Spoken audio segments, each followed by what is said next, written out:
that I had. And that's what drove me to that point. And it's September 3rd, 2006 was the day that my life changed. Yeah.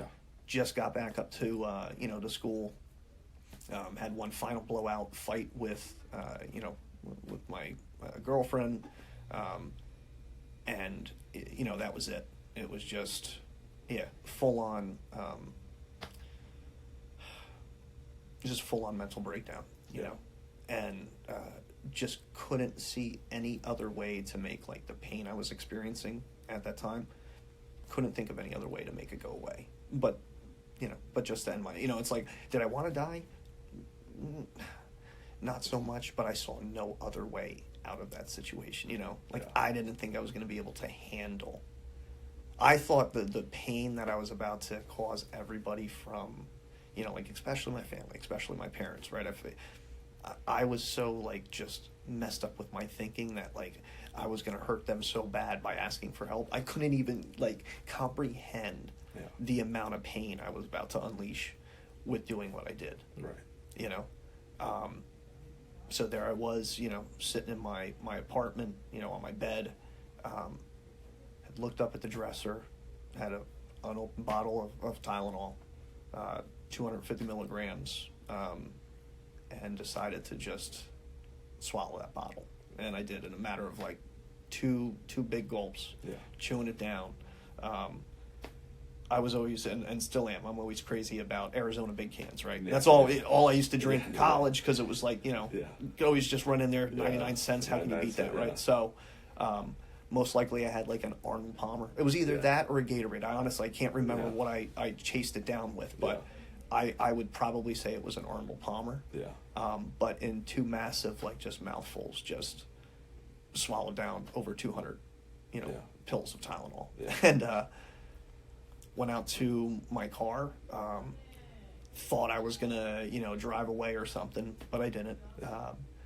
Decided to try and make a couple phone calls to, my family members, and not even to, talk anything, just literally to say, I'm sorry, this has nothing to do. And I got through to my mom and father, obviously. Those were the important ones. And I tried reaching out to my brothers, and I think I talked to my one brother. Wasn't able to, reach my other brothers, but I was just, complete and utter mess. It was I knew, I was already ready to pass out. Yeah. And how I made it through even the phone call, couple phone calls, I don't know. Yeah. But then I was found by my ex, my parents were reaching out to her. Mm-hmm. She found me, broke my window, got me out of the car, called the ambulance and stuff, and they brought me to the hospital, and within a week, my liver and kidneys were failing.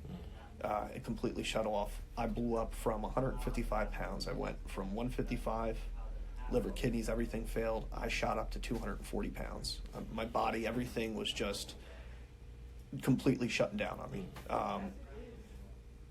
Was induced into a coma, well, not even so much induced, but they brought me in. Mm-hmm. I was unconscious, and it was basically from when they brought me in, I never woke up for well over a month. Yeah.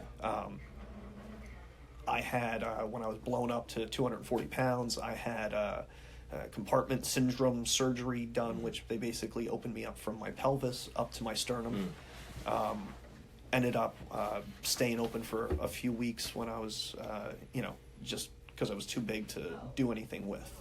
I ended up getting flat lines a couple times in the first month. They were telling my parents, plan his funeral. There's no way he's going to make that.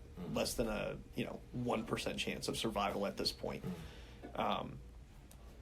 I was at Pocono Medical Center from September 3rd until September 23rd, and then because of my condition, it was we got to get him to a better trauma unit, so they flew me by life flight helicopter to Hershey Medical Center. It was either they wanted to get me to Robert Wood, New Brunswick, but it was well, bed's not open there. A bed opened up at Hershey. It was all right, get him to Hershey. I got to Hershey. Was still in really bad shape. When I got there, after a week, whatever it was, they were able to then slowly closed me up, and I ended up with like 300 stitches and staples to close my belly and stuff.